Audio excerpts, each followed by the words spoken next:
আবার যাওয়ার সময় ওই কাকু নিয়ে একবার 15 নম্বর থেকে যাইতেছে আমাদের বাসায় রাস্তার মধ্যে গল্প তুলে গেল আব্বা বাসায় যাওয়ার কথা মনে পেলা নিয়ে বাসায় গেল। তারপর এইরকম অবস্থার মধ্যে ক্লাস করতেছে, কিন্তু এবার এমন লকডাউন যেখানে বাইরে দিয়ে দিচ্ছে না। বাইরে হলেই কোশ্চেনের সম্পর্ক যে কোথায় যাচ্ছেন, কেন যাচ্ছেন, চলে যাচ্ছেন, জরিমানা করতেছে, নাইলে কাম ধরে উঠার পোস্ট করাইতেছে, এই যে যা মনে চাইতেছে তা করতেছে। কিন্তু হুজুর কত বিনয়ী এবং কত বাস্তবসম্মত তিনি বলছেন যে না, রিস্ক নেওয়ার দরকার নেই, এটা একটা রিস্ক। সরকার বলছে বাইরে লাগতেছে, এই যে রিস্ক এবং ভ্যালিড কোনো গ্রাউন্ড নেই। বলতে যে নামাজ পড়তে যাচ্ছি তো লালপুরি যাচ্ছেন কেন, এখানে মসজিদ নেই। ওরা তো আর এই ডিস্টিংশন জানে না, এখানে আমার ওই আল্লাহ মসজিদ আছে, আমার হুজুর আছে। এই যে অবস্থানটা হুজুর আমাদের জন্য কত পোলাইট করে দিচ্ছে, কত সহজ সরল করে দিচ্ছেন যে এখানে দরকার আসা, বসা, ক্লাস করা, এটা সিস্টেমেটিকের মধ্যে থাকে। আমি সিস্টেমেটিক কিছু করি না, যখন যেটা বলবো ইমানের দেখাই আমরা করতে পারতাম। যেমন হুজুরের সাথে একদিন এক ভাই বলতেছে, হুজুর কী হয়েছে আমি সব দেখাই দেবো, এসে করে খুব জ্বালানো বক্তব্য দিল হুজুরের কাছে। তো উনি ওই কাজ করার জন্য হুজুরের মধ্যে দিল, যাও ওই দিন সাথে যাও। তা আমি সহ ওই তিনটাই সহ বাইরে এলাম। বাইরে যে জায়গায় যাই উনি কাজ করবে সেটা হলো পশ্চিম দিক মনে করেন, আর এখন উনি চলে যেতে উত্তর দিকে। তার মানে এদিকে যাচ্ছে যে ভাই আমাদের কাজ তো এখানে এদিকে, আরে রাখেন না, একেবারে এখনই করতে রাখেন, এদিকে কাজ আছে যে আমার ধর্ম দিয়া চলে গেল।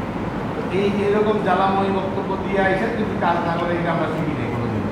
আমরা শিখছি আমার আপনার কাছ থেকে যেটা করতে হবে সেটাই বলেন এবং যেটা বলবেন সেটাই করবেন। এই অবস্থার মধ্যে আমরা চেষ্টা করতেছি, এটাকে বলা হয় দায়িত্বশীলতা। দায়িত্বশীলতা পালন করা, দায়িত্বশীলতা অর্জন করা, পালন করা দুটা জিনিস ভিন্ন। একটা দায়িত্বশীলতা অর্জন করা এবং সেই অর্জিত দায়িত্ব নিয়ে পালন করা। হুজুর স্বাগত থেকে শুনলাম যে হুজুর বলতে খরচ, ভাই খরচ, খবর রাখেন না কেন, টাকা কোথায় যায়, কোথায় আসে, তারপরে খরচ হয়। মোটামুটি শামসু ভাই এগুলো রাখে, শুক্রবার দিনের ঘটনা আর কি। শামসু ভাই রাখে, শর্ট করলে হুজুর আমি কিছু দিয়ে অ্যাসিস্ট করি। মানে আমি বলছি কি, নন্দী ভাই থাকতে যেটা দেখছি বা একটা প্রতিটা ইয়ারই সিস্টেম, যে আমরা কি করতেছি না করতেছি একটা পরিচালনার বোর্ড থাকা দরকার। প্রতি মাসে অন্তত পক্ষে আমরা একসাথে বসে জিনিসগুলোকে আরও কত সুন্দর সুচারুভাবে কীভাবে কী করা যায় সিস্টেম। কারণ আলাপ করছি কালকে ঠিক করবে উনি খাতাগুলো, আর সবার চেষ্টা করবে মাগরিব এখানে মাগরিব। আচ্ছা, মাগরিব ধরতে পারলে আমরা বসে একটা শিডিউল রেডি করে আপনার কাছে পেশ করলাম, তখন আপনি ডেট দিলে সেই ডেট অনুযায়ী বোর্ড না, ঘটনা হলো কালকে মাগরিব কেন, বাদ আসর কী হয়েছে? 4টা থেকে 6টা। আচ্ছা ঠিক আছে, কালকে বাদ মাগরিবই বসবো আপনাদের সাথে, সংক্ষিপ্ত যে কয়জন থাকতে পারে সিনিয়র যারা আছেন। আচ্ছা ঠিক আছে, ঠিক আছে, ঠিক আছে, ঠিক আছে। আমরা কিভাবে কি করতে পারি বা কি, এটা একটা খসড়া আলোচনা আপনাদের সাথে সিনিয়র যারা আছেন, যারা আছে তাদের সাথে একটা খসড়া আলোচনা করবো। কাল শুরু করি আমরা, বিসমিল্লাহ করি, পরেরটা পরে। কালকে হয়তো সব হবে না, হবে না, আমরা এই মাসেরটা কালকেই বসবো। এরপর কারা থাকবে, কাদেরকে আমরা রাখতে পারি, আমরা এই সমস্ত বিষয় নিয়ে আমরা আলোচনা করতে পারি আগামীকাল। ঠিক আছে ইনশাআল্লাহ। আল্লাহ যেন রহমত করে, পরিকল্পনা ছাড়া কোনো কাজই আসলে সুফল বয়ে আনে না। পরিকল্পনা লাগে, যে কোনো যুদ্ধক্ষেত্র, অফিস পরিচালনা, যে কোনো কার্যক্রম, যে কোনো প্রতিষ্ঠান, সবখানে একটা পরিকল্পনা হচ্ছে এবং এই পরিকল্পনাটা আবার পরিচালককে জানানো উচিত। যদি না জানে, অন্ধকারে থাকেন, তাহলে এই পরিকল্পনা কোনো মূল্য নাই। উনি পরিকল্পনা করে দিলেন, বলে দিলেন সব কিছু। আমরা বলি যে লালকুঠি দরবার একটা রাষ্ট্র, তাহলে এর সভাসদ কই, মন্ত্রী মিনিস্টার কই? ঠিক আছে, কেউই তো নাই, হাতে নাই, ঘোড়া নাই, কি করবেন আপনি? কি এটা? হ্যাঁ হ্যাঁ, যারা ছিল তারা আসলে এখন নাই, এটা হলো কথা। সবই ছিল, আমরা সবই করতাম, এখন নাই। হ্যাঁ, ওইটাই বহুদিন সিস্টেম লস। হ্যাঁ হ্যাঁ জি। আসলে ওই যে ইয়েটা ভাঙা গড়ার মধ্যে আমরা অনেক গ্যাপে পড়ে গেছি, কারণ খুবই সিনিয়র ভাইরা চলে গেছেন, নাজিরুদ্দিন ভাই চলে গেছেন, একটা ফান্ডিংয়ের ব্যবস্থাতে নাজিরুদ্দিন ভাই ছিল, এবং এখন ওনার ভাই চালায় যাচ্ছে ওনার ফান্ডিংগুলো, যেখানে যে খরচ। এবং আমার সাথে টেলিফোনে আলাপ করতে আমাকে জানাবেন, যখনই যেখানে খরচের কথা বলে হুজুর সেটা আমাকে জানাবেন, আমি যেন পার্টিসিপেট করতে পারি। নাজমুদ্দিন ভাই থাকতে যেভাবে পার্টিসিপেট করতো আমি যেন সেই পার্টিসিপেশনটা ধরে রাখতে পারি। তো রাত্রেও করে পড়াশোনা নিয়ে বসে 2টা 2:30টার দিকে তাইজুদ পড়া শুরু করে, তারপরে যে ইয়া নামাজ শেষ হলে ফজরের নামাজ হলে নামাজ পড়ে তারপরে একটু ঘুমায়। মেয়েটি বললো আমাকে আমি এইভাবে জীবন চালা যাচ্ছে। তো এইভাবে প্রত্যেকটা ক্ষেত্রে আমরা যেন সত্যিকার অর্থে দরবারকে ভালোবাসি, তার প্রমাণ হবে দরবারকে এগিয়ে নিয়ে যাওয়ার জন্য একটা পথ নির্দেশিকা তৈরি করা। যেটা সকল বললো যে আমরা যদি চলে যাই তারপরে যারা আসবে তারা তো হিমজিম খেয়ে যাবে, কোনো পরিকল্পনা দেখতে পারবে না যে কীভাবে চালাইছিল ওনারা, কীভাবে চলবে, কেমন কী করবে। যেমন মন্দির ভাই পরে হুজুর একটা পরিকল্পনা দিয়ে দিল যে এইভাবে করে পানি গ্যাসের ফিলার সেভাবে সিস্টেমেটিক্যালি এখন দেওয়া ট্রেনের করতে ইচ্ছা আমরা যেন সেইভাবে একটা ব্যবস্থাপনা দিতে পারি। এবং সর্বোপরি সবচেয়ে বড় কথা হলো যে দরবারকে যেন ভালোবাসতে পারি, আত্মসত্যকে যেন ভালোবাসতে পারি। আমি ওই যে অমরা জেলাদার মতো এখন মনে মনে চিন্তা হয় আমি তো হুজুরকে ভালোই বাসি, বর্তমান হুজুরকে কোনো ভালোই বাসি না। ভালো যদি বাসতাম তাহলে তো হুজুর জন্য আমার কান্না আসতো বা আমার খারাপ লাগতো যে আমি ক্লাসে যেতে পারতেছি না, হুজুরের ক্লাস শুনতে পারতেছি না। আমার কাছে তো ভালোই লাগতেছে যে ইয়াতে অনলাইনে হুজুর সিস্টেম করে দিচ্ছে বা অনলাইনে কিছু তো ক্লাস করতেছি। আমি কিছুই ক্লাস করতেছি না, এটা কিন্তু আমি বুঝতেছি না। মানে এখানে ক্লাস করলে হুজুরের দিকে চেয়ে থেকে হুজুরের কথাগুলোকে আমি অন্তরে গাছার জন্য চেষ্টা করতে পারতেছিলাম। আর ওইখানে তো আমি স্বাধীন, হয় শুয়ে শুনতেছি না, বসে শুনতেছি না, মনে যেভাবে যাইতেছি সেভাবে আমি শুনতেছি। এবং শোনার উপরে সেই গ্র্যাভিটেশন, সেই ফোর্স, সেই মধ্যাকর্ষণ আমার নাই। আমি আমারটা বলতেছি আর কি, সেই অবস্থায় আমরা আসলে সম্পূর্ণ পাচ্ছি না। অনলাইনের কার্যক্রম নির্ভরই হয়ে যাচ্ছে, কিন্তু যেটার ভিতরে যে পাওয়ার জিনিসটা যেমন স্যারদের কাছে কেন দেয়, স্যাররা ওই লাইনটাই আমাদের বোঝা যায় যে লাইনটা আমি বাসা থেকে পড়ছি, এই লাইনের মধ্যে কি গুরুত্ব আছে ওইটা আমাদের বোঝা যায় স্যার, এর ভিতরেরটা স্যার জানায়। তো সেই স্যারের কাছে আমরা আসতেছি, গুরুর কাছে আসতেছি, উনি আমাদের করোনা দিক থেকে জানায় দিচ্ছেন। সেটা যত ইফেক্টিভ হয় আমার দিলের মধ্যে গাঁথে, সেটা অনলাইনে গাঁথে না। কিন্তু অনলাইনে বাধ্য হয়ে আমরা করতেছি, থাকতেছি, যাচ্ছি।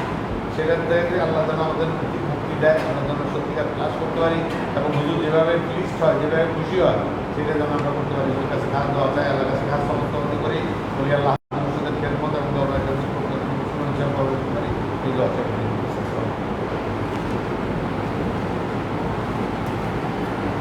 الحمد لله نحمده ونستعينه ونستغفره ونؤمن به ونتوكل عليه ونعوذ بالله من شرور أنفسنا ومن سيئات أعمالنا من يهد الله فهو المهتدي ومن يضلل فلن تجد له وليا مرشدا فنشهد أن لا إله إلا الله وحده لا شريك له ونشهد أن سيدنا وسندنا ونبينا محمدا صلى الله عليه وسلم الذي أرسله الله بالحق بشيرا ونذيرا وداعيا إلى الله بإذنه وسراجا منيرا. وقال الله تعالى في كلامه المجيد وفرقانه الحميد ما كان محمد أبا أحد من رجالكم ولكن رسول الله وخاتم النبيين وكان الله بكل شيء عليما. إن الله وملائكته يصلون على النبي يا أيها الذين آمنوا صلوا عليه وسلموا تسليما. صلى الله على محمد صلى الله عليه وسلم صلى الله على محمد صلى الله عليه وسلم সাল্লাল্লাহু আলা মুহাম্মদ সাল্লাল্লাহু আলাইহি ওয়াসাল্লাম।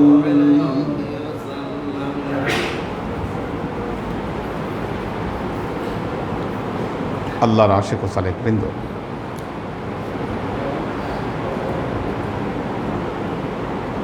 লকডাউন ছুটেছে,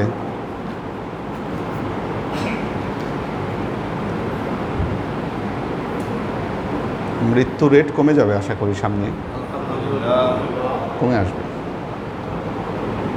আর এভাবেই চলতে হবে, আসলে উপায় নেই, এভাবেই চলতে হবে।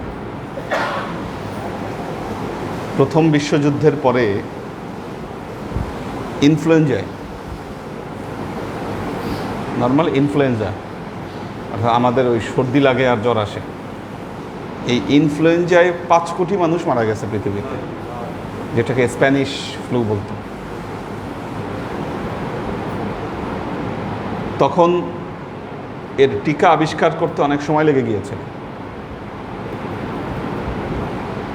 এভাবেই আস্তে আস্তে এটা স্বাভাবিক হয়ে গেছে। এখন ইনফ্লুয়েঞ্জা কমন অসুখ, অনেকেরই হয়, ভাইরাস ধরে, ওষুধ টষুধ খেলে ঠিক হয়ে যায়।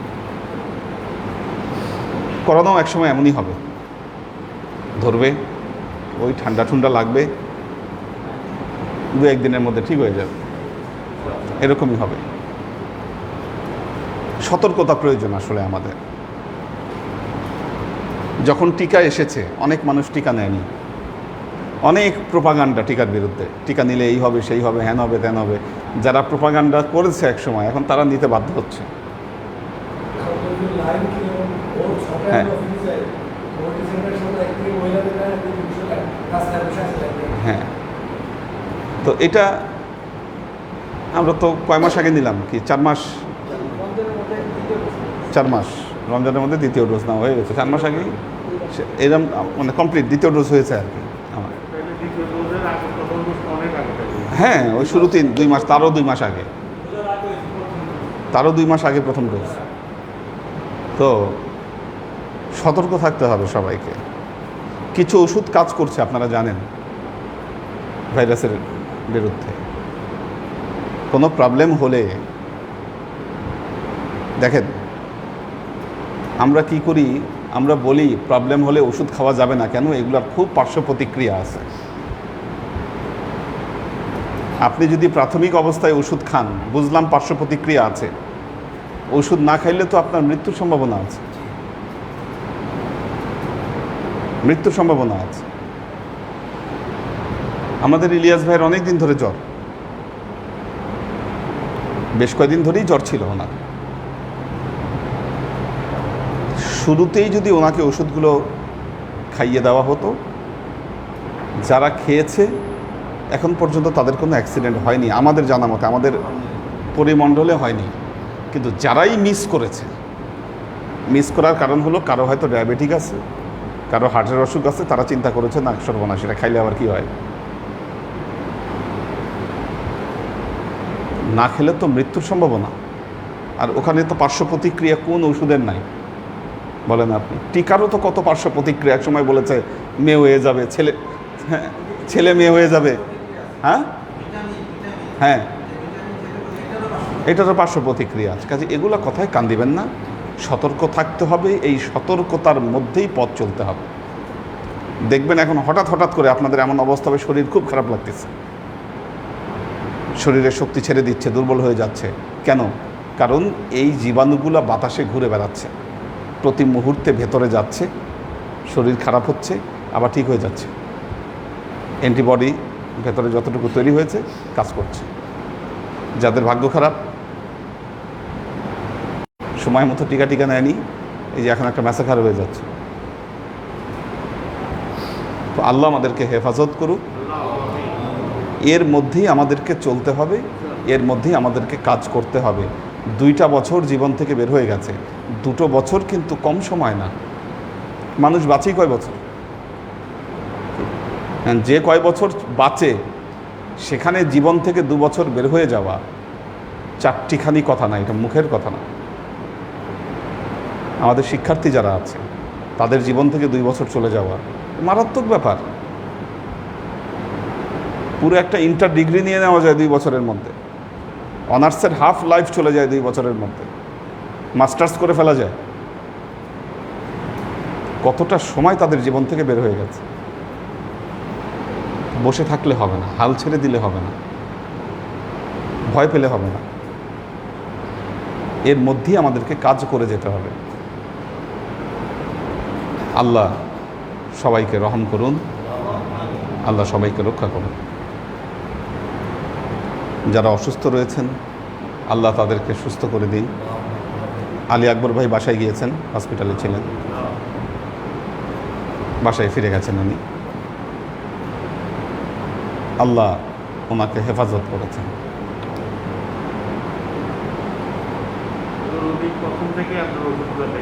আচ্ছা, হ্যাঁ হ্যাঁ,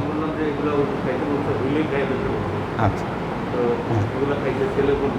হ্যাঁ, তো এই জন্য মেডিসিন নিতে হবে, খেতে হবে, এটা ভুল করলে চলবে না। যারই হোক, সমস্যা হোক, খেয়ে ফেলতে হবে। আলেমদের মধ্যে যেমন ফাটাফাটি আছে, ডাক্তারদের মধ্যে ফাটাফাটি আছে। এই মেডিসিন আবিষ্কার করছে ডাক্তার তারেক রহমান, ওই কোন ইয়ার জানি, উনি এটা আবিষ্কার করছে, বাকিদের জেলাস, এই জন্য তারা বলে না এটা কাজ করে না, এগুলো বহুত ভেজাল আছে, এগুলো খাওয়া যায় না। তো এগুলোই চলতেছে আমাদের মধ্যে।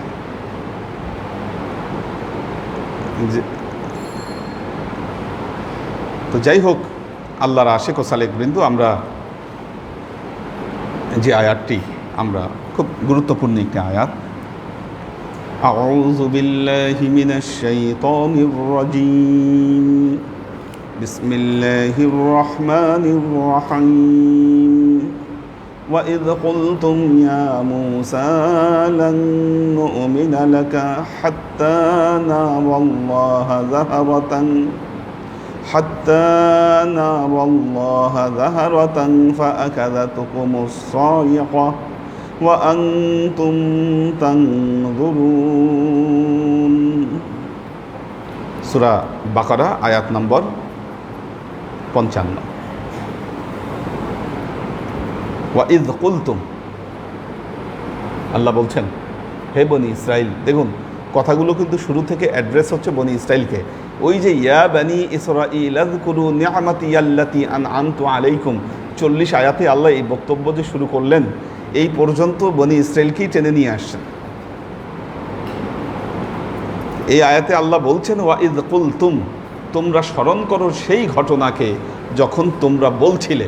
এই যে এই 3 জন ঘুমে কাহিল হয়ে গেছে, আগায় বসেন, আগায় বসেন, আগায় আগায় বসেন, আগে আগে বসেন। ওয়াইদ কুলতুম ইয়া মূসা, যখন তোমরা বললে হে মূসা, লান নু'মিনা লাকা, তোমার উপর আমরা বিশ্বাস আনব না, তোমার উপর আমরা বিশ্বাস আনব না, হাত্তা নারাল্লাহ জাহরাতান, যতক্ষণ পর্যন্ত আমরা আল্লাহকে প্রকাশ্যে না দেখব।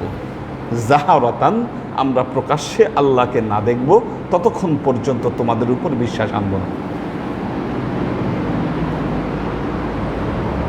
ফাআখাযাতকুমুস সাইকা, এরপর কি হলো? তোমাদেরকে সাইকা,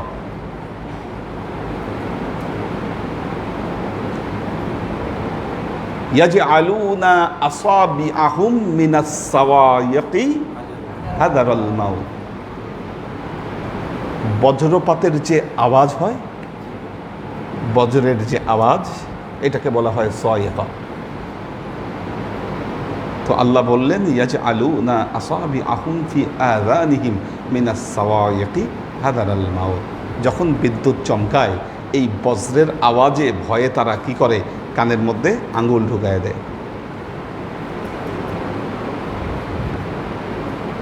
একদিন টেলিভিশন লাইভে একজন প্রশ্ন করেছে, তাহলে কি বজ্রপাত হলে কানে আঙ্গুল ঢুকায় দেওয়া যাবে না, যারা আওয়াজে ভয় পায়? আসলে ওখানে আল্লাহ ওই আয়াতে বজ্র বলতে পবিত্র কোরআনের আয়াতকে বলেছেন। যে যখন কোরআনের আয়াত তেলাওয়াত করা হয় যেন না শুনতে হয়, এই জন্য কানের মধ্যে হাত ঢুকায় রাখে ওরা, কাফের মুশরিকরা। এখানে সাওয়ায়েক মানে ওই মেঘ ডাকছে আর বিদ্যুৎ চমকাইছে, ওইটা না। হ্যাঁ, মেসাল, একটা মেটাফোর। আল্লাহ বললেন এখানে, ওয়াইদ কুলতুম ইয়া মূসা লান নু'মিনা, আমরা তোমার উপর ঈমান আনবো না, হাত্তা নারাল্লাহ যাহারাতান, যতক্ষণ পর্যন্ত আমরা আল্লাহকে জাহেরিভাবে না দেখব। এরপর কি হলো? ফা আখাযাতকুমুস সায়িকা, তোমাদেরকে বজ্র কি করলো? তোমাদেরকে ধরে বসলো। ওয়া আনতুম তানজুরুন, আর তোমরা সেটা দেখতেছিলা। আল্লাহর আযাব এসে তোমাদেরকে ধ্বংস করে দিল, আর তোমরা সেটা তখন দেখতেছিলা। কি হলো?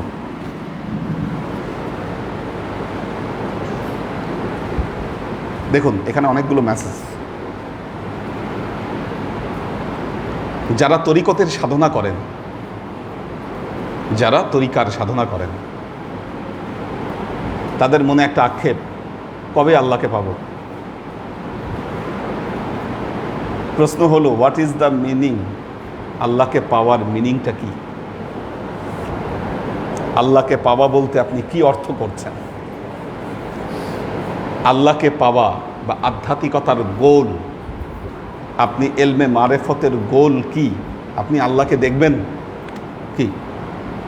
আপনি যখন মারেফতের উচ্চ স্তরে আপনি অবস্থান করবেন, আপনি আল্লাহকে দেখবেন?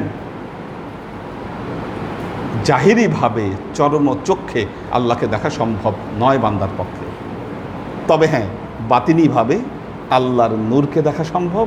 আল্লাহর নূরকে লা তুদরিকুহুল আবসার ওয়া হুয়া ইউদরিকুল আবসারা ওয়া হুয়াল লাতীফুল খাবীর। আল্লাহ বলছেন লা তুদরিকুহুল আবসারু, তাকে তোমার চোখের দৃষ্টি ধরতে পারবে না। ওয়া হুয়া ইউদরিকুল আবসারা, তিনি তোমার চোখের দৃষ্টিতে ধরা দিবেন। ওয়া হুয়াল লাতীফুল খাবীর, তিনি সূক্ষ্ম সূক্ষ্ম ব্যাপারে খবর রাখেন।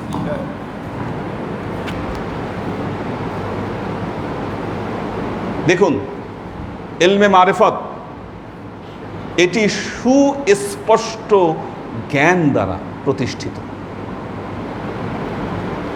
অজ্ঞানতা, একটা কথা মনে রাখবেন, অজ্ঞানতা, মূর্খতা, জ্ঞানহীনতা, কুসংস্কার, কাল্পনিক চিন্তা কখনো মানুষকে এলমে মারেফতের দিকে ধাবিত করতে পারে না, এলমে মারেফতের লক্ষ্যে পৌঁছে দিতে পারে না।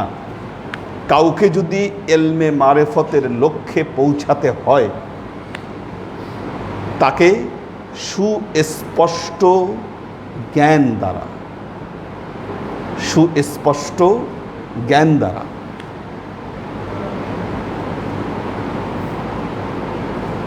এই পথে এগোতে হবে এবং এই পথের লক্ষ্যকে অর্জন করতে হবে। এই জন্যই তো বলা হচ্ছে আল ইলমু নূরুন, জ্ঞান হচ্ছে একটা নূর।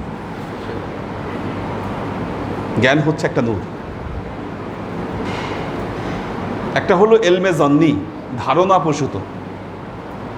ধারণা প্রসূত একটা জিনিস খেয়াল করবেন, আমাদের ভারতবর্ষে অলিয়া উলিয়াদের যত কাহিনী রচিত হয়েছে,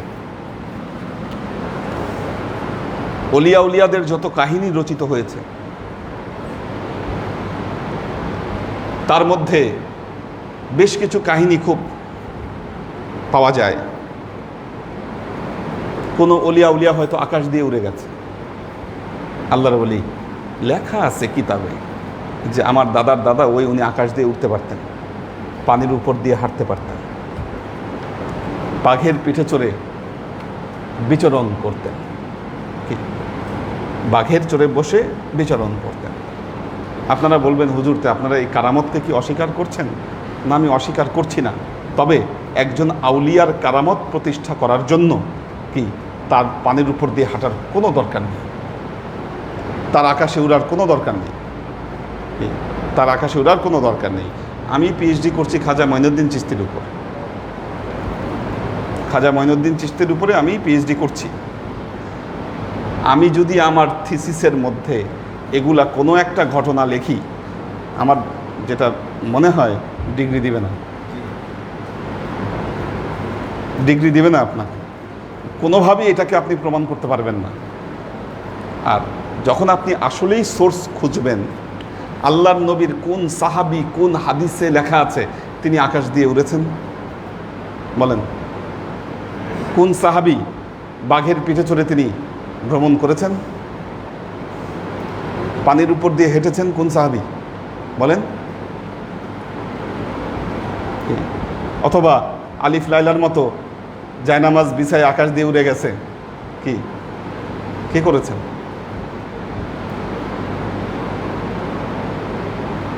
তাহলে কেন? দেখুন, মিডল ইস্টের যে সোর্সগুলো, সেখানে কেউ বলছে না এই কথাগুলো। মিডল ইস্টে কি আল্লাহর ওলিরা আসেনি? কিন্তু তারা যথেষ্ট রেশনাল ছিলেন। তারা, আমাদের ভারতবর্ষের মানুষ জেনেটিক্যালি তারা মহাভারত এবং পৌরাণিক কাহিনীগুলো আমাদের এই অঞ্চলের মানুষের মুখে মুখে প্রচলিত ছিল। কাজেই এই সমস্ত আজগবি জিনিসগুলোতে তারা বেশি বিশ্বাস করে। মাথার উপর দিয়ে যেটা চলে যায়, যেই কথাগুলো মাথার উপর দিয়ে চলে যায়, তারা মনে করে এটার মধ্যে মনে হয় বিশাল মারেফত আছে, এটার মধ্যে মনে হয় বিশাল মারেফত আছে।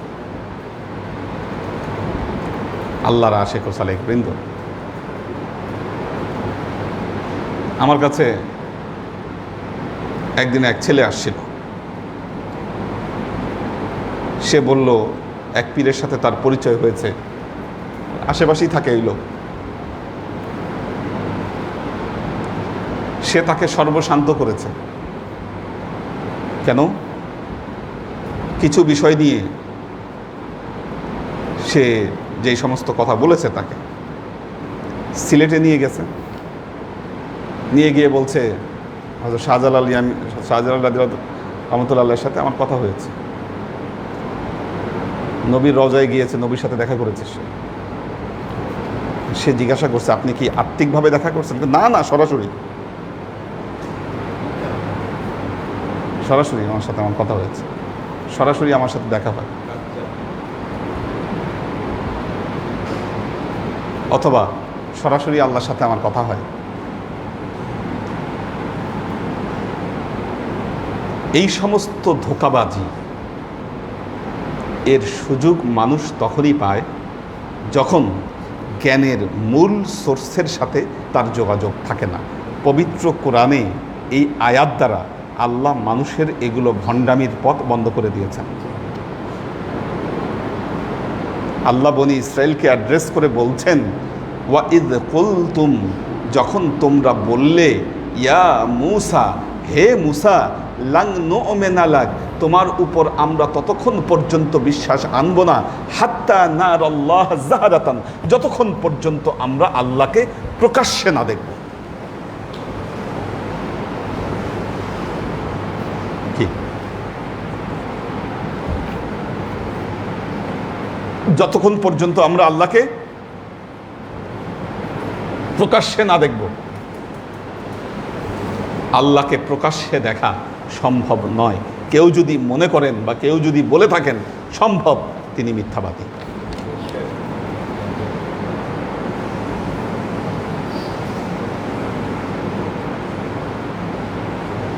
দেখুন, কারামাতুল উলামা হাক্কুন, মুআজিজাতুল আম্বিয়া হাক্কুন, নবীদের আম্বিয়া হক, ওলিদের কারামত হক। কিন্তু মনে রাখবেন, কোনো ওলি নিজে তার কারামত দেখাতে পারেন না। কারামত তার অজান্তেই প্রকাশিত হয়। কি? কারামত তার অজান্তে প্রকাশিত হবে। কোনো আল্লাহর ওলি নিজে তার কারামত দেখাতে পারবে না। আর কারামত যদি দেখাইতেই হয়, তো সেটা ভিন্ন কিছু হলো, এটা জাদু হলো বা অন্য কিছু হবে। সেটা কারামত আল্লাহর তরফ থেকে প্রকাশিত হবে। আল্লাহর আশিক ও সালেক বৃন্দ, ওয়াইদ কুলতুম ইয়া মূসা লান নু'মিনা লাক হাত্তা নারাল্লাহা জাহারাতান, যতক্ষণ পর্যন্ত আমরা আল্লাহকে না দেখব ততক্ষণ পর্যন্ত তোমার উপর আমরা বিশ্বাস আনব না।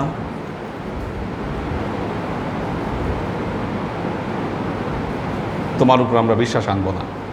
দেখুন একটা জিনিস, মানুষ মানুষ আল্লাহ কেন প্রকাশিত নয়, আল্লাহ কেন দৃশ্যমান নয়? নাম্বার ওয়ান, 1 নম্বর, ঈমান ওই বিষয়ের উপরই আনতে হয় যা দেখা যায় না।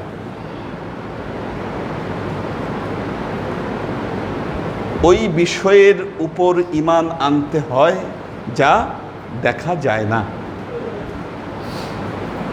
দৃশ্যমান কোনো কিছুর উপর ঈমান আনার প্রয়োজন হয় না। ঈমান শব্দের অর্থ কি? বিশ্বাস। আচ্ছা, নবীর কথা আপনি বিশ্বাস করলেন কিনা এটার প্রমাণ কি? এই যে একটা চশমা আমি পরে আছি না, এখন আমি যদি বলি আমার এই কি কালার, এটা কি রং? খয়েরি রং না? আমার খয়েরি রঙের একটা চশমা আছে, যে চশমার নাম হলো পুলিশ কোম্পানির একটা চশমা আছে। হ্যাঁ, এটা সামনেই আছে। কি এটা আপনি বিশ্বাস করতে হবে কেন? কি দেখতেই পাচ্ছেন, এখানে বিশ্বাসের কোনো প্রশ্ন নাই। এখন যদি আমি বলি আমার ঘরে একটা স্বর্ণের চশমা আছে, আমার সামনে নাই, আমি এখন দেখাতে পারছি না। এখন কথা হলো, আমার কথা আপনারা কতটুকু বিশ্বাস করেন, আমার উপর কতটুকু বিশ্বাস আছে, এটা প্রমাণিত হবে আপনি আমার এই কথাকে বিশ্বাস করলেন কিনা তার উপর। নবী বলেছে পরকাল আছে, নবী বলেছেন পরকাল আছে, পরকালে তোমাদের জন্য পুরস্কারের ব্যবস্থা আছে, জান্নাতের পুরস্কারের বর্ণনা তিনি দিয়েছেন।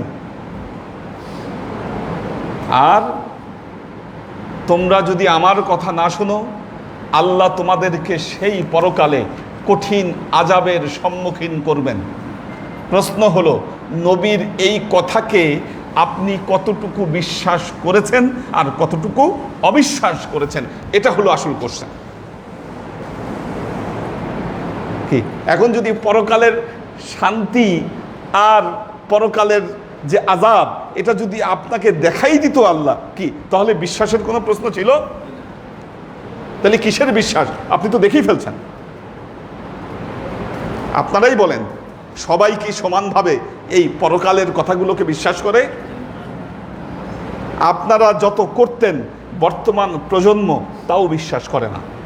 বর্তমান প্রজন্ম বলে এগুলো সব কাল্পনিক কথাবার্তা, এগুলো সব কাল্পনিক কথাবার্তা।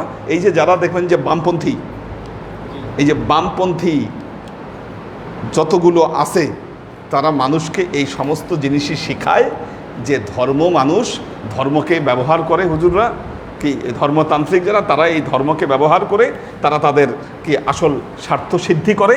আসলে এগুলা বলতে কিছু নাই, এগুলা কাল্পনিক, এগুলা লোভ দেখায় মানুষকে তারা ধর্মের পথে ধাবিত করতে চায়, তাদেরকে কন্ট্রোল করতে চায়। এই ধরনের কথাবার্তা তারা বলে। নাউজুবিল্লাহ।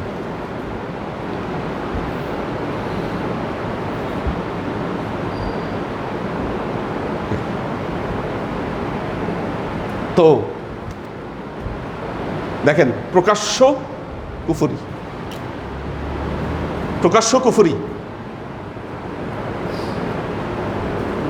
আপনি যার ভেতরে এই বিশ্বাস যতটা দৃঢ়, এই পৃথিবীতে তার আমল ততটাই পরিবর্তিত হবে। কি আমরা তো সবাই জানি আমাদের ইহকালীন জীবনের ডিউরেশন কতটুকু ডিউরেশন, কি জানি না? আমরা দেখিনি আমরা আমাদের জীবনে। আমাদের সাথে যারা ছিল একে একে চলে যাচ্ছে। আজ বা কাল আমাদেরকেও যেতে হবে, তারা যেখানে যাচ্ছে সেখানে আমাদেরকেও যেতে হবে।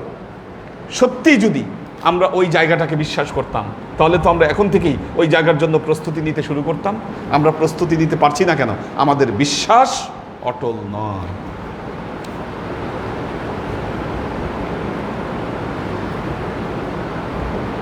দুনিয়ায় আপনি পথ চলবেন, কি দুনিয়ায় পথ চলবেন আপনি, দুনিয়ায় ভালো থাকবেন আপনি, দুনিয়ায় আপনি সম্মান নিয়ে বাঁচবেন, এর জন্য আপনার কত প্রচেষ্টা। কি ভালো থাকার জন্য আপনার কত প্রচেষ্টা এই দুনিয়ায়।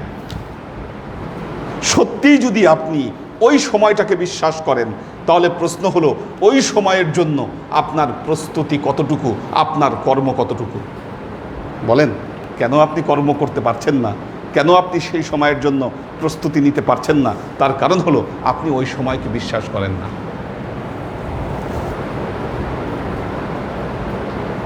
আমরা আমাদের আশেপাশে যে দৃশ্য দেখতে পাচ্ছি, ভবিষ্যৎ প্রজন্ম কোথায় যাবে আল্লাহ মালুম, আল্লাহ মালুম। এই যে বাংলাদেশে সম্প্রতি যে বেশ কিছু ঘটনা ঘটছে, বাংলাদেশের নায়ক নায়িকাদের যে কর্মকাণ্ড, এটা শুধু নায়ক নায়িকা নয়, এরকম কর্মকাণ্ডে হাজার মানুষ জড়িত, লক্ষ মানুষ জড়িত এরকম কর্মকাণ্ডে। এগুলা তো দুই একটা বের হয়ে আসছে আমাদের সামনে,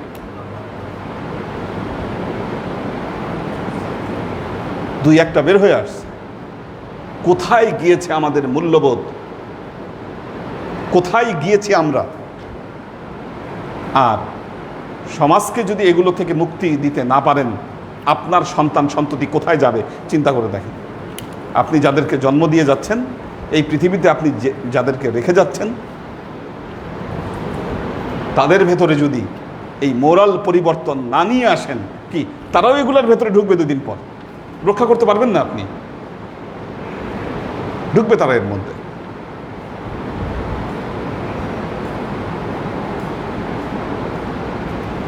আল্লাহর আশেক ও সালেক বৃন্দ,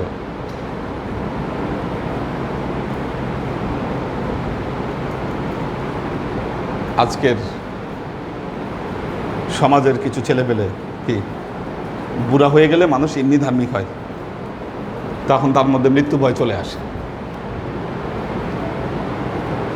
সমাজের দর্পণ হচ্ছে যুবকেরা। মনে রাখবেন সমাজটা আসলে কোন জায়গাটায় আছে। কি আপনারা যখন এই দরবারে আসছিলেন, তখন তো আপনারা ম্যাক্সিমাম যুবক ছিলেন, কি ঠিক কিনা? ম্যাক্সিমাম আপনারা যুবক ছিলেন। যুবক অবস্থায় আল্লাহর ভয়ে নিজেকে পরিবর্তনের জন্য, কি আল্লাহর ভয়ে নিজেকে পরিবর্তনের জন্য একটা দরবারের সাথে নিজেকে সংশ্লিষ্ট করেছেন, একটা ধর্মীয় প্রতিষ্ঠানের সাথে নিজেকে সংশ্লিষ্ট করেছেন। আপনাদের সময়কে চিন্তা করলে বোঝা যায় খোদা ভীরুতা, ধর্মের প্রতি একটা আবেগ কোন পর্যায়ে ছিল। আর আজকের ছেলেপেলে অনেকে এই পরিচয় দিতে লজ্জাবোধ করে যে আমি ধার্মিক। সে মানুষের কাছে পরিচয় দিতে চায় আমি মডার্ন। কি বিশ্ববিদ্যালয়ে যারা পড়ছে, স্কুল কলেজে যারা পড়ছে, তারা নিজেকে জাহির করতে চায় আমি অনেক মডার্ন। কেন? কোত্থেকে এই কালচারগুলো শিখেছেন আপনি?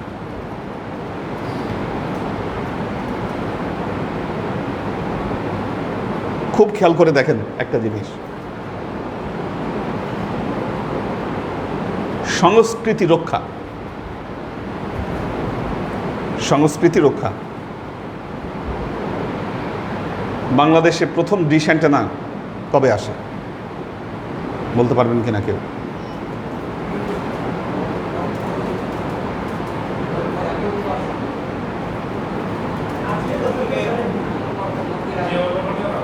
না, কিসের জিয়াউর রহমান? আরো অনেক পর, 90-এর পর, 90 বা তার আরো পরে। না, 90-এ আসে নাই, 90-এ আসে নাই, 90-এ আসেনি, তার আরো অনেক পরে আসে। হ্যাঁ, 90 তখন ভিসিআরের যুগ বাংলাদেশে। হ্যাঁ, আসছে, তার আরো পরে আসে, 95-এর পর আসে। ওইটা হলো, ওইটা ইয়ার ফ্যাক্টর আলাদা, অ্যাম্বাসির ফ্যাক্টর আলাদা। কমনভাবে সবার অনুমতি ছিল না। এটা অ্যাম্বাসিগুলোতে বিশেষ পারমিশনে তারা রাখতে পারত, ঠিক আছে, বাট কমনভাবে সবাই ডিশ ইউজ করতে পারতো না। ডিশ অ্যান্টেনা যখন প্রথম বাংলাদেশে আসে, বহির্দেশীয় কালচারের সাথে এদের তখন একটা পরিচয় শুরু হয়। তখনই নষ্ট হতে থাকে, সমাজের নষ্ট হওয়ার শুরু হচ্ছে তখন। আমি যখন ছোটোবেলায়, আমাদের ছোটোবেলায় সিনেমা হলে যাওয়া, কেউ সিনেমা হলে গিয়ে সিনেমা দেখছে, কি আমরা যারা ধর্মীয় পরিবারের লোক ছিলাম, এটাকে জঘন্য অপরাধ হিসাবে বিবেচনা করা হতো। এত খারাপ হয়েছে সিনেমা হলে গিয়ে সে সিনেমা দেখে, যারা ধর্মীয় সম্ভ্রান্ত পরিবারের ছেলেপেলে ছিল। আমি তো ছোটোবেলায় আমাদের জীবনে আমি জীবনে যাইনি, বরং যারা গেছে এটা শুনলে সবাই খুব খারাপ জানতো। এখন তো সবার পকেটে পকেটে সিনেমা হল। দেখবেন বহু জায়গায় সিনেমা হল বন্ধ করে মসজিদ বানিয়েছে, আপনারা খুব খুশি হয়েছেন, আরে খাইছে তো, লোকটার মধ্যে অনেক পরিবর্তন আসছে। চলে না এখন সিনেমা হল, ব্যবসা মার খেয়ে গেছে। দেখে না এখন কেউ সিনেমা, ঘরে বসিয়ে তো দেখতে পারে, সিনেমা হলে গিয়ে কয়জনের ধৈর্য আছে। আর এই ব্যবসায় মাইর খেয়েছে বলি এরা এই বিভিন্ন অনৈতিক কাজে লিপ্ত হচ্ছে টাকা কামানোর জন্য। তো আল্লাহর আশেক ও সালেক বৃন্দ, অপসংস্কৃতি, অপকালচার, এগুলোকে যদি আমরা রক্ষা করতে না পারি, কি আমাদের সন্তান সন্ততি টিকবে না, টিকবে না তারা।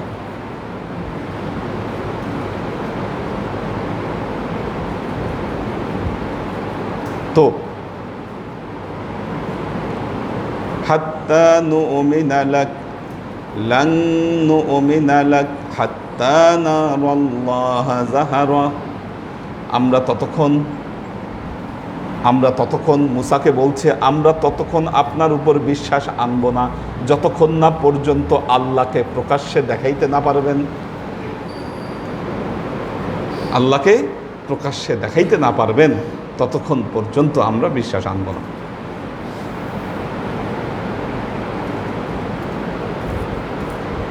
আমি 1 নম্বরে শাহ আলী মাদ্রাসায় পড়েছি ছোটবেলায়, শাহ আলী বগদাদি।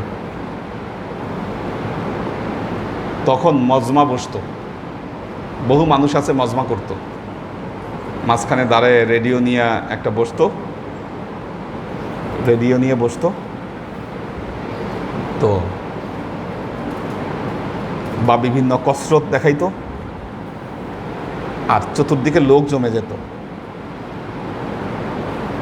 এখন কিন্তু হয় না ওগুলো, তার কারণ হলো তামাশা দেখার বহুত কিছু আছে, এখন আর ওই লোকদের ওই তামাশা জমে না। তখন এক লোক দেখতাম 1 নম্বরে, বড় বড় চুল ছিল, ওর নাম ছিল তোতা। তোতা মানুষদেরকে যখন বলতো কথা, সে বলতো কামরূপ কামাখ্যা থেকে সে দার্স নিয়ে ওস্তাদ হয়ে আসছে, সে অনেক মারেফত ক্ষমতার অধিকারী। আসলে সে ছিল একটা গাঁজাখোর, নেশা করতো আর কি। আর মানুষকে তেলেসমতি কিভাবে দেখাইতো, ওই একটা তার যে তেলেসমতি আছে এটা দেখানোর জন্য কি করতো, একটা গামছা ভাঁজ করতো, গামছা ভাঁজ করে তার শিং, ওই কি শিংয়ের মতো একটা হাতে লাঠির মতো ছিল, ওইটা দিয়ে বাড়ি মারতো, আগুন ধরে যেত, বাড়ি মারতো, আগুন ধরে যেত। যারা দেখতো মনে করতো সর্বনাশ, কি না জানি মন্ত্র সে রপ্ত করছে, এই মন্ত্র দিয়ে কি এটা একদম সে আয়ত্ত করে ফেলতেছে। আসলে যারা সায়েন্স পড়েছে তারা জানে যে এক ধরনের ইয়ে আছে, হ্যাঁ হ্যাঁ হ্যাঁ, ওইটা দিলেই ওখানে আগুন ধরা সম্ভব, এটা কোনো বিষয় না, কোনো ফ্যাক্টরি না, ওইভাবে আগুন ধরে যায়। আগে দেখবেন যখন পেপার ছিল, পেপারে অনেক অ্যাড আসতো এরকম, আজমিরি মায়ের শেষ চ্যালেঞ্জ, ইত্তেফাকে এগুলো আসতো, আমাদের বাসায় তো ইত্তেফাক লাগতো, শেষ চ্যালেঞ্জ, লিস্ট থাকতো, প্রেমে ব্যর্থতা, এই সেই হ্যান ত্যান সব কিছু ঠিক করে দিবে।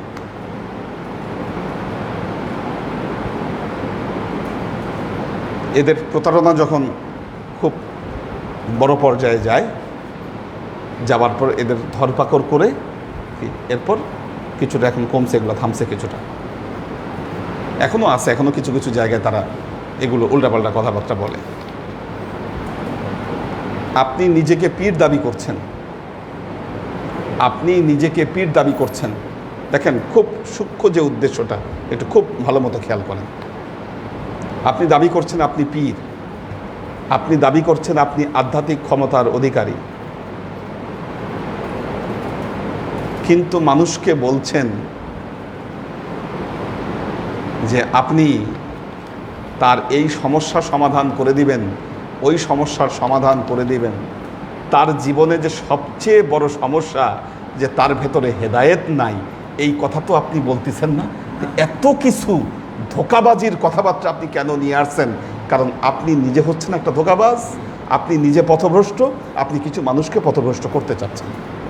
কি আল্লাহর পথে কিভাবে তাকে চালিত করবেন, কিভাবে সে আল্লাহওয়ালা হবে, এই খবর নাই। আপনি এত কিছুর খবর নিয়ে আপনি কেন বসে আছেন? কোথায় আপনি নিয়ে যেতে চাচ্ছেন? কি আজকে পীর সাহেবদের বদনাম এই সমস্ত লোকের কারণে হয়েছে।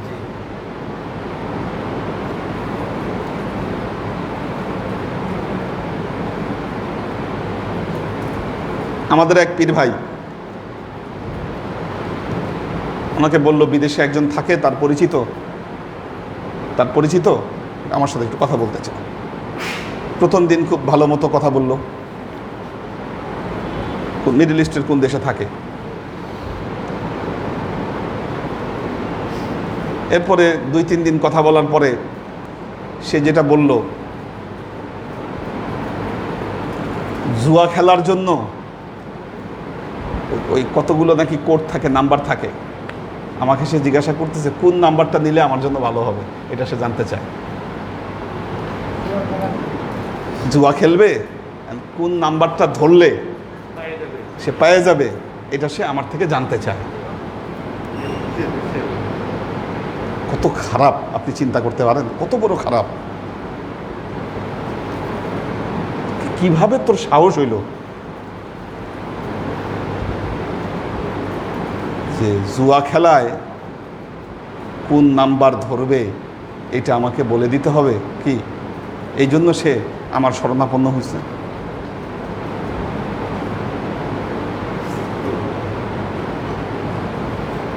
আল্লাহর আশেক ও সালেক বৃন্দ, কারণ আমাদের মানবিকতা কি,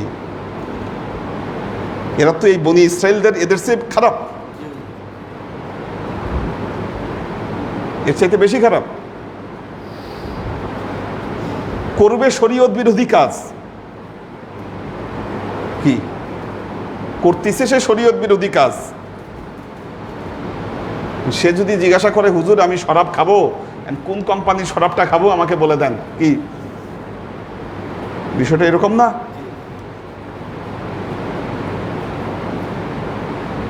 তো আল্লাহর আশেক ও সালেক বৃন্দ, শেষ আমাদের মূল্যবোধ শেষ হতে চলছে, মূল্যায়ন শেষ হতে চলেছে। আপনি কেন আসবেন আপনার হুজুরের কাছে? কেন আপনি আপনার মুর্শিদের কাছে আসবেন? আপনি আল্লাহওয়ালা হতে চান, আপনি সেজন্য আসবেন। আপনি আপনার জীবনকে পরিবর্তন করতে চান, সেজন্য আপনি আসবেন। কি আপনি আল্লাহর পথে অগ্রসর হতে চান, আপনি মানুষের মতো মানুষ হতে চান, সেই জন্য আসবেন। শুরুতেই আপনি লোভ নিয়ে আসতেছেন না, হুজুরের কাছে গেলে তেলেসমতি দিয়ে হুজুর আমার জীবনে আমাকে অনেক কিছু করে দিবে। কি শুরুতেই আপনি তেলেসমতির আশায় আপনি হুজুরের কাছে আসতেছেন। কি আপনার জীবনে কি হেদায়েত আপনি লাভ করতে চান বলেন আপনি?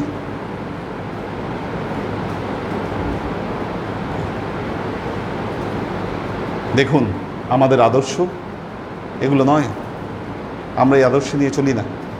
পৃথিবীতে যুগে যুগে মুসলমানরা কখনো এই আদর্শ নিয়ে তারা চলেনি। অনেক ত্যাগ তিতিক্ষার বিনিময়ে ইসলাম পৃথিবীতে প্রতিষ্ঠিত হয়েছে।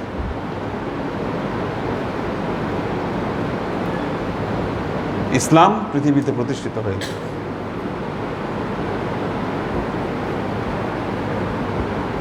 আল্লাহতে যখন একজন মুসলমানের পূর্ণ বিশ্বাস চলে আসে, সেই ঈমানদার হয়, তার জীবনকে পরিবর্তন করে দেওয়ার জন্য আল্লাহই যথেষ্ট হয়ে যায়। আল্লাহই যথেষ্ট হয়ে যায়।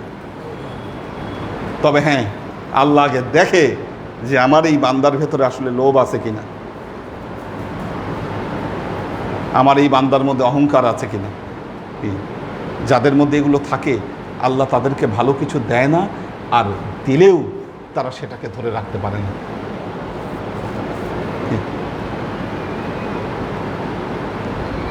অর্থ পাইলে আপনার যদি গরম বেড়ে যায়, আপনি বলেন যে লোককে টাকা দিলে, টাকা পাইলে, অর্থ পাইলে, ভালো কিছু পাইলে যার স্বভাব চেঞ্জ হয়ে যায়, গরম বেড়ে যায়, অহংকার বেড়ে যায়, কি আল্লাহ কি তাকে ভালো কিছু দিবে?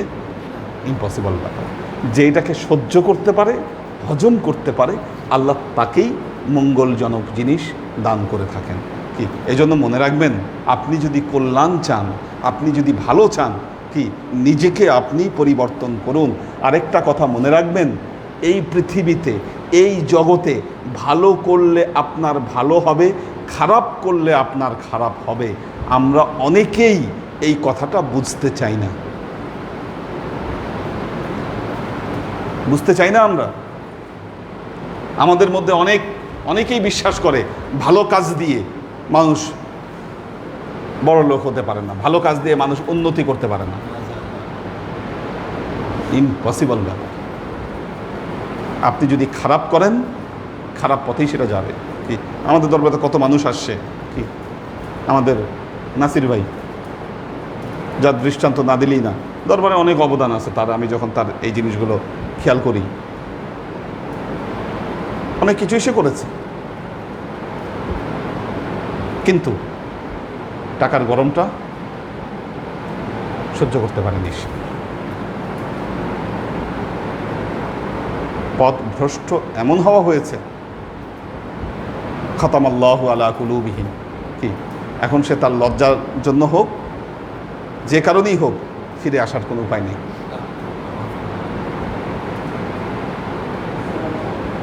তো আল্লাহর আশিক ও সালেক বৃন্দ,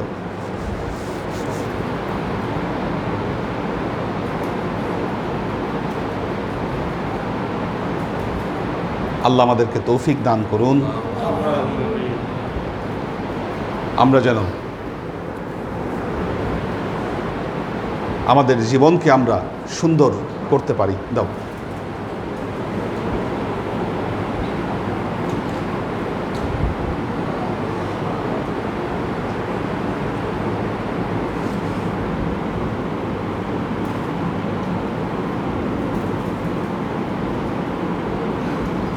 শাকেরা আফজারা, সানশাইন ফ্লোরা, মোহাম্মদ কবির, সোহেল খান, শফি ফরিদ, ফাইম ফাইজুল্লাহ, পপিয়ারা জামান সুমি, ইরফান শেখ, আইরিন সুলতানা, সহিফা বিনতে আমির, তোহফা লাবিব, পর্ণা বিনতে কাদির, নুরুল ইসলাম ফরিদপুর, সাগর সরকার, এহসান সুলতানা,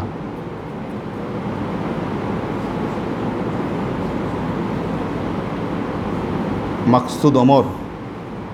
হুজুর আসসালামু আলাইকুম। আম্মাজান,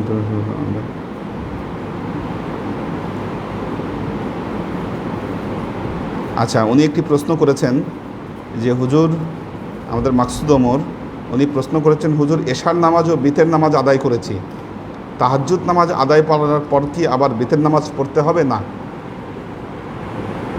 বেতের রাতে একবারই পড়া যায়, তখন আর পড়তে হবে না।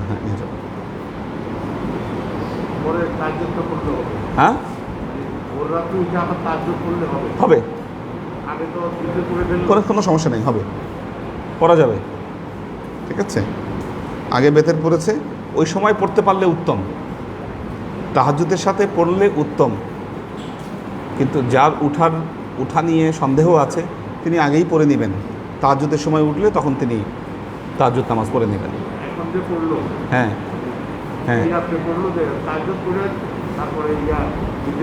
হ্যাঁ, কোনো সমস্যা নেই। এশা পড়লো, বিতের পড়লো, পরে আবার তাহাজ্জুদ পড়বে, তখন আর বেতের পড়া লাগবে না, তখন উনি বেতের পড়বেন না। তাহাজ্জুদের পরে অপেক্ষা করবেন, আজান দিলে সুন্নত পড়ে তারপর ফরজ পড়বেন। সাইফুল রিঙ্কু, মোহাম্মদ মাসুদ কবির, আব্দুল হাফিজ, মোহসেনুদ্দাইয়ান, এহসান সুলতানা, আমাদের নাজিমুদ্দিন ভাইয়ের ফ্যামিলি আছেন, মোবাইদুর রহমান, কুলসুম আখতার, মোহাম্মদ আজাদ, আব্দুস সাত্তার ভাই আছেন, শিয়াম হোসাইন, আক্তার সুরাইয়া, সুলাইমান রাজি, নাতিক আহমেদ। নাতিক আহমেদ বহুদিন দেখি না, এই সম্ভবত নাদু, আমাদের হাসিব ভাইয়ের ছেলে।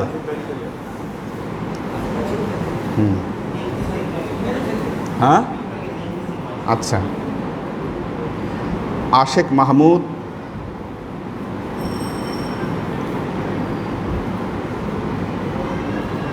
ফুয়াদ খান, মোহাম্মদ আবুল হোসাইন, উনিও অনিয়মিত হয়ে গেছেন, আমাদের সাথে হজ করেছেন 2014 সালে। হ্যাঁ, কামরাঙ্গীর চরের মোহাম্মদ আবুল হোসাইন। হ্যাঁ, মনিরুজ্জামান মনির অসুস্থ, দোয়া চেয়েছেন, আল্লাহ সুস্থ করুন।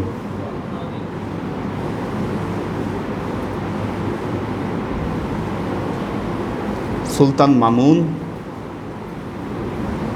সালাউদ্দিন সাদিফ, এইচ.কে কনক, আমাদের আখতারুজ্জামান ভাই আছেন, উনিও তো আপনারা জানেন উনি হাতে ব্যথা পেয়েছেন, পরে গিয়ে ব্যথা পেয়েছেন।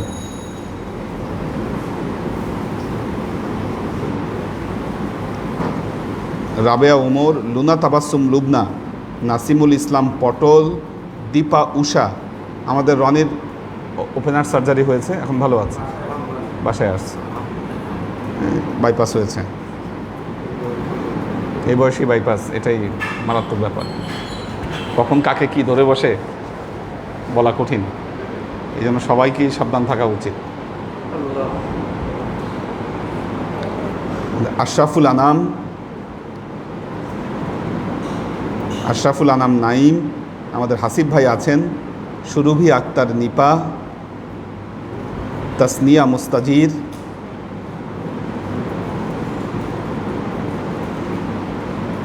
শোয়েব খান, ওমর শরীফ,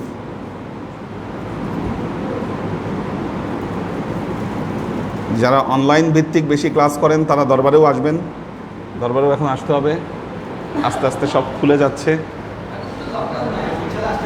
হ্যাঁ, এখন লকডাউন নাই, ঠিক আছে, আল্লাহ সবাইকে আসার তৌফিক দান করুন। হ্যাঁ, ওনার ছেলের আকিকা, ঠিক আছে, ওনার ছেলে না, হ্যাঁ, আকিকার জন্য, ঠিক আছে। তো এটা তাহলে কালকে খাওয়াই দেন নাকি, ওনাকে কিছু দিয়ে দিবেন, 3 ভাগ হয়তো, ওনাকে ওনার বাসায় কিছু দিবেন, বাকিটা রান্না করে খাওয়াই দেন নাকি। হ্যাঁ, খাওয়াই দেন আকিকা কালকে। হ্যাঁ, ঠিক আছে, ঠিক আছে, ওই যা হয় আর কি, এর মধ্যে ওনার সামর্থ্য অনুযায়ী কমের মধ্যে আর কি এটা সেরে দেন। আর নর্মালি যত নর্মালি করা যায় গোস্ত দিয়ে। হ্যাঁ হ্যাঁ হ্যাঁ, সেই। আর কোরবানির গোস্ত পায় নাই এমন কেউ আছে? দূর দূরান্ত থেকে কে আসছে আজকে? স্থানীয়রা তো পাইছে, পায় নাই এমন কেউ আছে কিনা কোরবানির গোস্ত? এই হ্যাঁ, এই তুমি কি ফ্রিজ বন্ধ রাখছিলা? ক্লাসের দিন আসলেই ফ্রিজ বন্ধ রাখবা, ক্লাসের দিন আসলেই ফ্রিজ বন্ধ রাখবা। যারা পায় নাই কালকে খোঁজ করতে হবে, কালকে কিন্তু তুমি ফ্রিজ বন্ধ রাখবা যাতে গোস্ত দিতে কোনো সমস্যা না হয়। কালকেই লাস্ট দিব যারা পায় নাই, কারণ আসার সুযোগ কালকে আছে। না পাইছে যারা দিয়ে দিব, বাকিটা ওই যে 10ই মহরম আসতেছে, আমরা বৃহস্পতিবার রাতে করবো নি। হ্যাঁ, আমরা বৃহস্পতিবার রাতে করব। হ্যাঁ, বৃহস্পতিবার রাতে করলেই ভালো হয়, এরপর দিন। হ্যাঁ,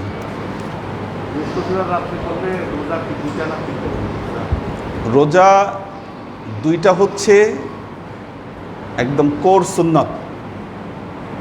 আল্লাহ নবী বলছে, এই আলোচনা আগামীকাল আসবে, উনি আশুরার দিন রোজা রাখতে নির্দেশ দিলেন আর বললেন লাইন বাকিতু লানা সুমান্নাত তাসুয়া, আমি যদি বেঁচে থাকি আমি সামনের বছর 9 তারিখও রোজা রাখবো। এই গেল কাজে 9-10। আরেকটি কথা বলেছেন আল্লাহ নবী, সুমু ইয়াউমে আশুরা ওয়া খালিফু ফিহিল ইয়াহুদিয়া, তোমরা আশুরার রোজা রাখো আর ইহুদিদের খেলাফ করো। ফাসুমু ক্বাবলাহু ইয়াওমান আও বাদাহু ইয়াওমান, খেলাফ করার জন্য হয় এর আগে একদিন রোজা রাখো অথবা পরে একদিন রোজা রাখো, কিন্তু আগের রোজাটাই কিন্তু বারবার নির্দেশিত করেছেন আল্লাহ নবী। আগে বলেছেন যে লানা সুমান্নাত তাসুয়া, আমি 9 তারিখেও রোজা রাখবো। আবার বলছেন আও কাবলাহু ইয়াওমান, যিনি পারবেন 3টা রোজা করবেন, আর না পারলে কমপক্ষে 2টা। হ্যাঁ, বুধ বৃহস্পতি না, বুধ বৃহস্পতি কেন? না না, বৃহস্পতি শুক্র, বৃহস্পতি শুক্র এই 2টা রোজা ম্যান্ডেটারি। হ্যাঁ, বুধবার রাতে খেয়ে, হ্যাঁ, বৃহস্পতি শুক্র এই এই এই পুরো বিষয়টা আগামীকাল ইনশাল্লাহ এটা নিয়ে আলোচনা হবে ইনশাল্লাহ। আল্লাহুম্মা আমিন। আল্লাহুম্মা সাল্লি আলা মুহাম্মাদিন ওয়া আলা আলি মুহাম্মাদিন কামা সাল্লাইতা আলা ইব্রাহিম ওয়া আলা আলি ইব্রাহিম ইন্নাকা হামিদুম মাজিদ। আল্লাহুম্মা বারিক আলা মুহাম্মাদিন ওয়া আলা আলি মুহাম্মাদিন।